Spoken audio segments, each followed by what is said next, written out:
Joining us right now from Team Truss is Sir Christopher Chope. Sir Christopher, welcome to GB News. Why are you gunning for Liz Truss? Well, I'm gunning for her because I think I would have wished that there hadn't been a vacancy, but there is a vacancy, and I think she's the best person to fill that vacancy. She's been a really good Foreign Secretary. I think her long distinguished record in government shows that she's capable of addressing issues and actually resolving them. And that's been really her hallmark. So arguably, she was given the job of dealing with the Northern Ireland Protocol and expected to fail in that. But actually, she has delivered a piece of legislation which has now gone through the House of Commons, and that will be the means by which we will deliver the full Brexit, not just for the rest of the United Kingdom, but also for Northern Ireland as well. However, she's a former Liberal Democrat supporter who voted Remain. She doesn't really stand for anything, does she? On the contrary, I think she's got the enthusiasm of the convert and the zeal of the convert. I've always been a strong conservative. My views haven't changed, but there are people whom views do change. And I think that Liz was probably over-influenced by her socialist parents. But over a period of time, and particularly in the last 5 or 6 years, she's realised the virtues of not only leaving the European Union, but the virtues of having free markets and an open, competitive economy. A majority of Conservative MPs have backed Rishi Sunak. So what do you know about Liz Truss that they don't? Well, I think Rishi Sunak started his campaign a lot earlier than Liz Truss. Liz Truss has been a bit late off the starting gate because she was not expecting there to be a vacancy. But now you will see that throughout this election campaign within the Conservative Party, she has been the person who's been gathering momentum. And she, in this most recent vote, gained a lot more votes than Rishi Sunak gained. And there's a very small gap between them. So I don't think there's an issue there. I think the issue now is who's going to appeal to the wider Conservative electorate of members across the country. I've said in my monologue earlier in the programme, Sir Christopher, that she's a highly experienced cabinet minister with 5 posts to her name. I think she'll make a decent prime minister, but she's not a great performer, is she? And that's going to be a factor in 2 years' time at the next election. Well, I think the next election will be decided not on who performs well at that election, but what happens between now and then. And if we can get to grips with the economic problems we've got, if we can reduce taxes, if we can go back again to our commitment not to increase national insurance, which if we have Rishi Sunak, then that will be a complete disaster because it will be a millstone round our neck at the next general election because people will say, you promised not to increase national insurance and you have. Liz Truss is going to reduce national insurance to back where it was before. So that will help us. I think it's going to be issues which are going to decide the next election rather than personalities. How can you not be persuaded by a candidate in Rishi Sunak that's willing to tell his electorate, this niche and rather sophisticated electorate, something they don't want to hear, which is that Britain cannot afford tax cuts?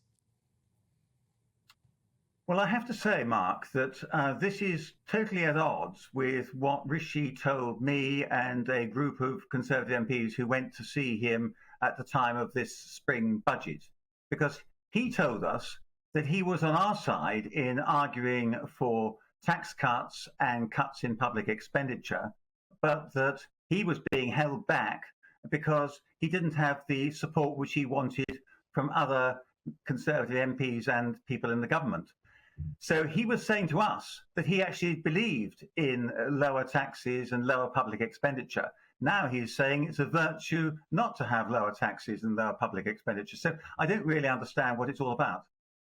Sounds like Rishi Sunak flip-flops. It sounds like Liz Truss flip-flops. Why did we get rid of Boris Johnson in the first place? Bring back Boris, all is forgiven. Well, that's a good point to make. I mean, I said at the time that we'd rue the day. I hope we don't have to rue the day. And I think that Liz Truss presents the best opportunity of not ruining that day. But I think it's Boris Johnson will be revered for what he has achieved for our country. And I think the way in which he was forced out of office is absolutely wrong. And actually, Liz Truss, of the two candidates remaining, was the one who remained loyal. The other one actually was instrumental in his downfall. That ultimately do for Rishi Sunak, because we know that many Brexiteers on the right of the party are focused on keeping Rishi Sunak out of number 10 at all costs. Well, I think there's that aspect of it, which may affect some people, but I'm more worried about the policy side of it, because I think that I think it was Jacob Rees-Mogg who was reported as saying that we just lost a socialist chancellor.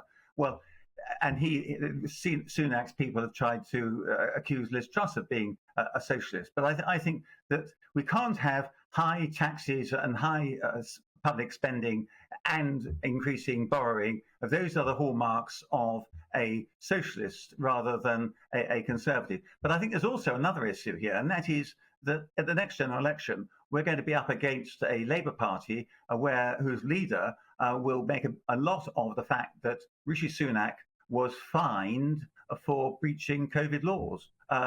If I'd be Rishi Sunak, I would have appealed against that, because I think that it was pretty thin gruel.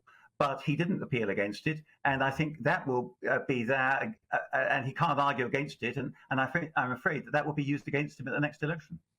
Do you think Liz Truss could potentially be even more of a Brexiteer Prime Minister than Rishi Sunak?